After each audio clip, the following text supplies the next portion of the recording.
Law 1. Never outshine the master. Judgment.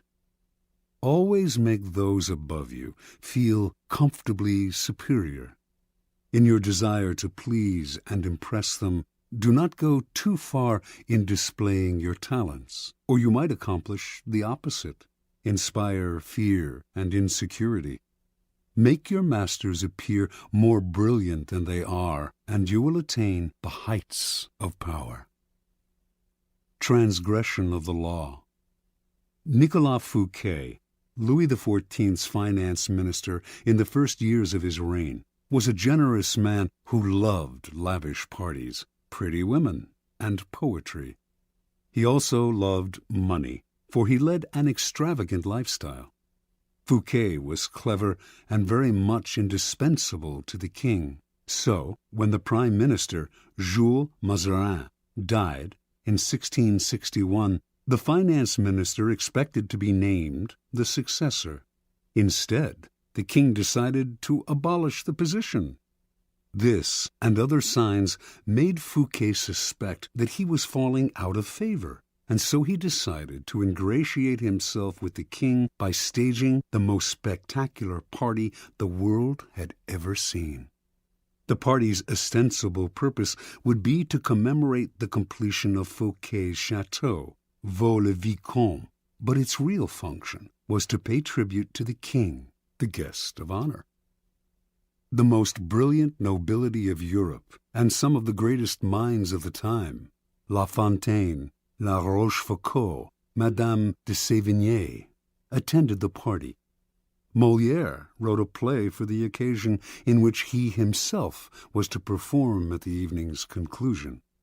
The party began with a lavish 7-course dinner featuring foods from the Orient never before tasted in France, as well as new dishes created especially for the night.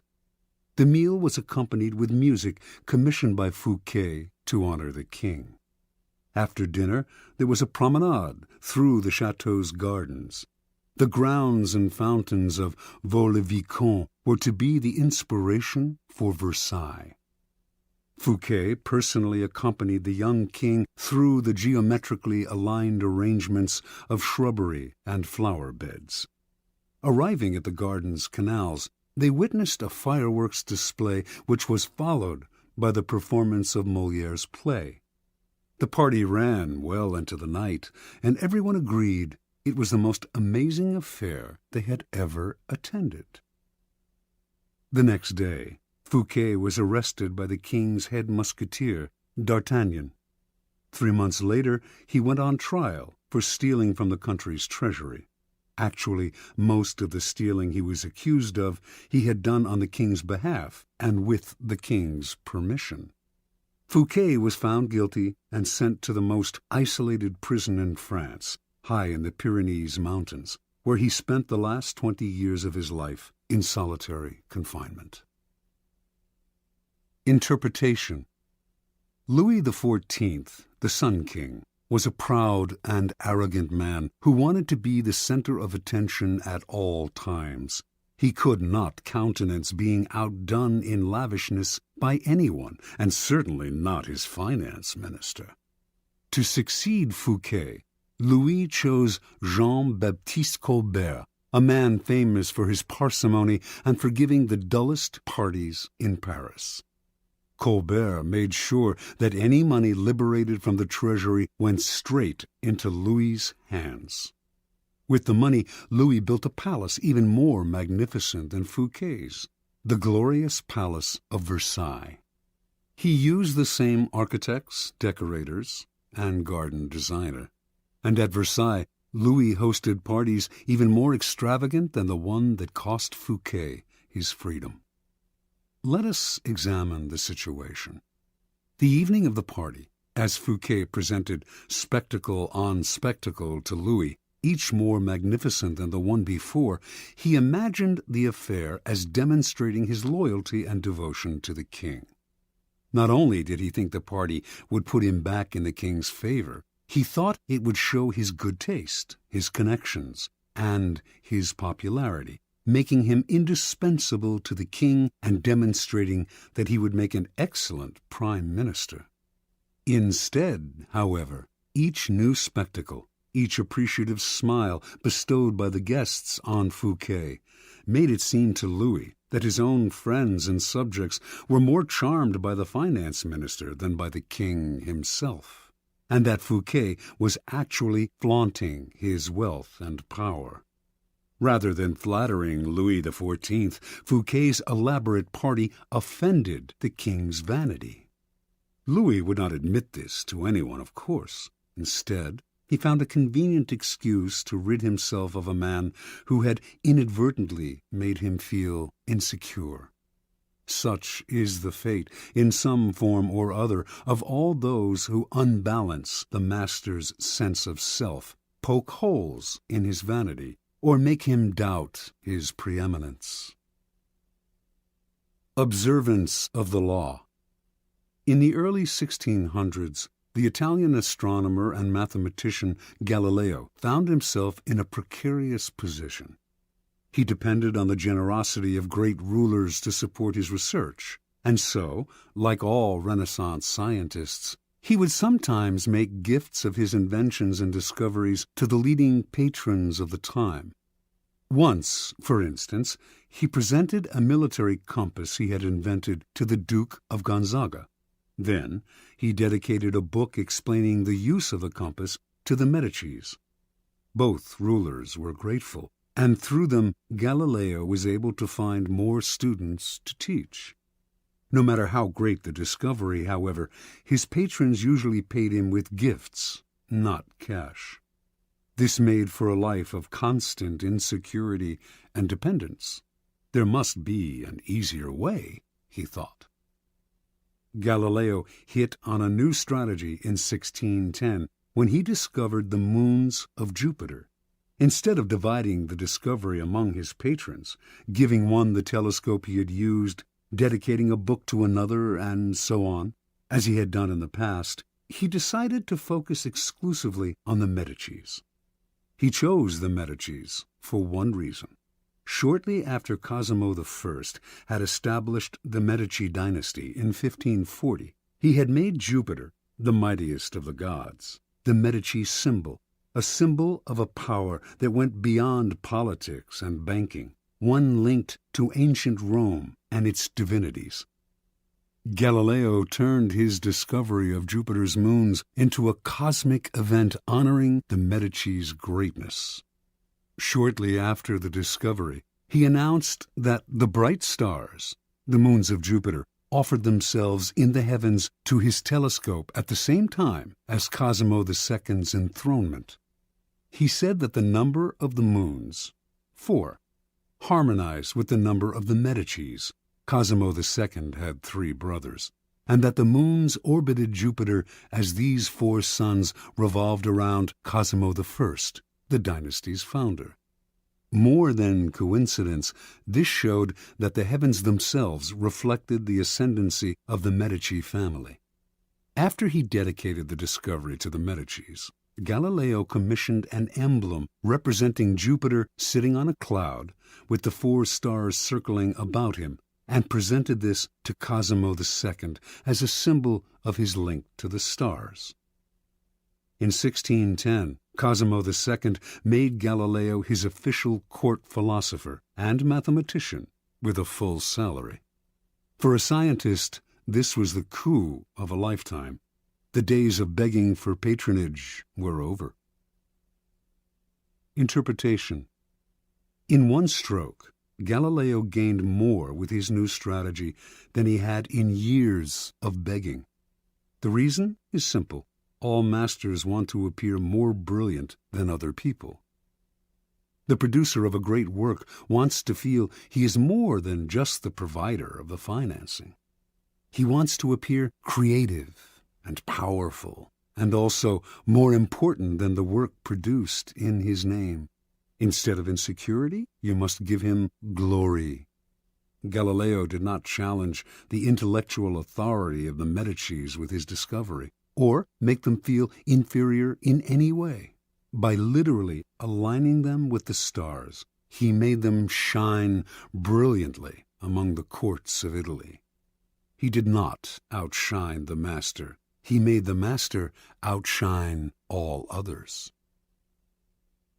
Keys to power. When it comes to power, outshining the master is perhaps the worst mistake of all. Do not fool yourself into thinking that life has changed much since the days of Louis XIV and the Medicis. Those who attain high standing in life are like kings and queens. They want to feel secure in their positions and superior to those around them in intelligence, wit, and charm. It is a deadly but common misperception to believe that by displaying and vaunting your gifts and talents, you are winning the master's affection. He may feign appreciation, but at his first opportunity he will replace you with someone less intelligent, less attractive, less threatening, just as Louis XIV replaced the sparkling Fouquet with the bland Colbert. And as with Louis, he will not admit the truth, but will find an excuse to rid himself of your presence. This law involves two rules that you must realize. First, you can inadvertently outshine a master simply by being yourself. There are masters who are more insecure than others, monstrously insecure. You may naturally outshine them by your charm and grace. No one had more natural talents than Astorre Manfredi, Prince of Faenza. The most handsome of all the young princes of Italy, he captivated his subjects with his generosity and open spirit. In the year 1500, Cesare Borgia laid siege to Faenza. When the city surrendered, the citizens expected the worst from the cruel Borgia, who, however, decided to spare the town. He simply occupied its fortress, executed none of its citizens, and allowed Prince Manfredi, 18 at the time, to remain with his court in complete freedom. A few weeks later, though, soldiers hauled Astorre Manfredi away to a Roman prison. A year after that, his body was fished out of the river Tiber, a stone tied around his neck. Borgia justified the horrible deed with some sort of trumped-up charge of treason and conspiracy. But the real problem was that he was notoriously vain and insecure. The young man was outshining him without even trying. Given Manfredi's natural talents, the prince's mere presence made Borgia seem less attractive and charismatic. The lesson is simple. If you cannot help being charming and superior, you must learn to avoid such monsters of vanity. Either that, or find a way to mute your good qualities when in the company of a Cesare Borgia. Second, never imagine that because the master loves you, you can do anything you want. Entire books could be written about favorites who fell out of favor by taking their status for granted, for daring to outshine. Knowing the dangers of outshining your master, you can turn this law to your advantage. First, you must flatter and puff up your master. Overt flattery can be effective, but has its limits. It is too direct and obvious, and looks bad to other courtiers. Discreet flattery is much more powerful. If you are more intelligent than your master, for example, seem the opposite. Make him appear more intelligent than you. Act naive. Make it seem that you need his expertise. Commit harmless mistakes that will not hurt you in the long run, but will give you the chance to ask for his help. Masters adore such requests. A master who cannot bestow on you the gifts of his experience may direct rancor and ill will at you instead. If your ideas are more creative than your master's, ascribe them to him in as public a manner as possible. Make it clear that your advice is merely an echo of his advice. He must appear as the sun around which everyone revolves, radiating power and brilliance, the center of attention. If you are thrust into the position of entertaining him, a display of your limited means may win you his sympathy. Any attempt to impress him with your grace and generosity can prove fatal. Learn from Fouquet or pay the price. In all of these cases, it is not a weakness to disguise your strengths if, in the end, they lead to power. By letting others outshine you, you remain in control instead of being a victim of their insecurity. This will all come in handy the day you decide to rise above your inferior status. If, like Galileo, you can make your master shine even more in the eyes of others, then you are a godsend, and you will be instantly promoted.